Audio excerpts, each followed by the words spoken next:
Hello YouTube. Today we're going to be talking about a few reasons why files don't show up on an embroidery machine. This is a common problem that I see a lot of people have, and I just thought that I would address it. So without further ado, let's get into it. The first most common reason why files don't show up on your embroidery machine is because you have them saved as an incorrect file type. I know it seems like a no-brainer, but a lot of times this is a mistake that can be made. So let's say that I saved a file as a GIF and I took it over to my embroidery machine. The embroidery machine is not going to recognize that file type, so it won't show up in the embroidery machine. In order to fix this problem, what you'll need to do is go over to your software. I'm using Embroidery. And first, you'll want to change your hoop size to the appropriate hoop size for the machine that you have. In this case, I am going to be using my Brother 625, so I'm going to be using a 4x4 hoop, which is 100 by 100 millimeters. The next thing that you'll want to do is go over to File and Save As. And it's going to bring up a long list of different file types, and you'll want to find PES file and click on that. And also make sure that center and hoop is selected so that your file will be centered in the embroidery hoop, and then just go and save the file as whatever you would like to call the file. I'm just going to call this one example 1 just because it's the first example that I'm using here. And once you do this, the files should show up in your embroidery machine just fine, and there should be no problems. I wish that things were this easy, but they are often not. If you are still having trouble getting your files to display on your embroidery machine, then it could be that you have to plug in your thumb drive first before putting any files onto the thumb drive. And the reason for this is because some embroidery machines create a file folder, and then all of your files have to be saved inside of that folder. On my Janome embroidery machine, when I plug in a new thumb drive, it automatically creates a folder called the EMB folder, and inside of the EMB folder it creates another folder called the EMBF folder, and all of my files have to be saved to the EMBF folder in order for them to be displayed on the embroidery machine. So try putting your thumb drive inside of the machine and see will it create a folder. And if it does, then that means that you are just saving your files to the incorrect location, and this is why your files will not display on your embroidery machine. USB ports see constant wear and tear because we are always putting in a thumb drive and removing it to add additional files onto it. I think that it is very important for us to all add USB hubs to our embroidery machines for this reason. A USB hub is just a place for you to plug in your thumb drive that doesn't directly plug into the embroidery machine. So when your USB port on your hub wears out, you can simply get rid of the hub and install a new hub, rather than having to take your entire embroidery machine to the shop to have the USB port replaced. I have left a link to some USB hubs down in the description box below. I highly recommend it. If you have already checked to see whether or not you are saving your files to the correct location, then the next step will be to make sure that you're using the correct thumb drive. My Janome embroidery machine manual says to use a 2 gigabyte thumb drive in the machine in order for it to display files. However, I have found that larger thumb drives will work so long as they are using a USB 2.0 speed.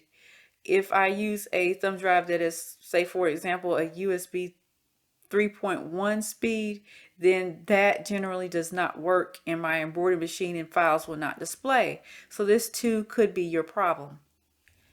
If you have already made sure that you're using the correct thumb drive and you're also saving files to the correct location, the next thing to do will be to make sure that your thumb drive is properly formatted. To do so, you'll want to take your thumb drive and put it into your computer. You'll want to make sure that you don't have any super important files saved to the thumb drive, or just move those important files over onto your desktop, because we're going to reformat the thumb drive. So next you'll go over to File Explorer and to your quick access panel, and you'll locate that thumb drive. Then you'll want to right click and hit Reformat Disk. It will take a few minutes to reformat, but then basically you have a empty thumb drive, and you can then drag the files that you need over to your thumb drive into the proper folder, and of course start saving your files there, and then see if it will work in the embroidery machine, and hopefully it will. Now if you have a embroidery file and you decided that you needed to resize it, either make it bigger or smaller, you need to adjust the density of the stitches in order for the machine to display the file, and also in order for the machine to be able to print out the file.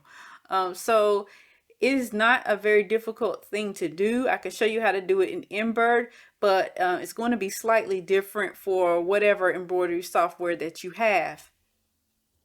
I'm inside of Embroidery Editor. What I'm going to do is go over to Options and select Stitch Density. And this will bring up this window here, and we want to make sure that Calculate Stitch Density Automatically to obtain prescribed stitch count is selected. And we're just going to hit OK. Now we need to go over to Edit and go all the way down to Set, and we want to set our size. And I am just making this Pikachu a little bit smaller, and I'm going to select OK. And it's going to bring up this warning window here, because when you resize a document, it can introduce errors. But we fixed that with the density. So we just selected OK, and it briefly showed us the new density count. And now what we're going to do is just go and save the file as we normally would, and it should display on our embroidery machine.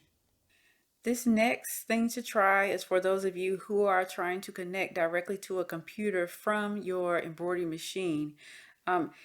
You have to make sure that you have the correct drivers installed on your computer, as well as have the proper software updates on your embroidery machine in order for your embroidery machine to recognize the computer and the software that you're using.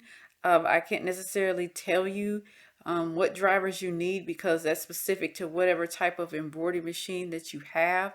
I will refer to the manual, and also go online and look online and see if you can find any information for your specific embroidery machine to tell you what drivers and what software updates that you may need. Another issue that you might run into is that you might be using the incorrect cable. If you are using a USB 3.0 speed cable and your embroidery machine is looking for USB 2.0, then it won't display. So you really have to make sure that you're using the correct cable as well. If none of the other solutions worked for you, I would try using some canned air to spray out the USB port. And this is just to see whether or not there's any dust or debris in there that might be preventing the USB port from reading the thumb drive. If this is not the case, it is likely that your USB port is simply broken and needs to be replaced, or it can mean that the solder has come off your USB port and that it's no longer fully attached to the motherboard itself. Either way, you would have to take your machine to a service center to be fixed. If you know of any other potential reasons why a USB port in an embroidery machine might not be working, then please leave that down in the comment section below. I would love to hear about it, and it might help some other people be able to fix their problems with getting their thumb drives to read in their embroidery machine. I hope you really enjoyed this video. Please like, comment, and subscribe to receive more sewing related content.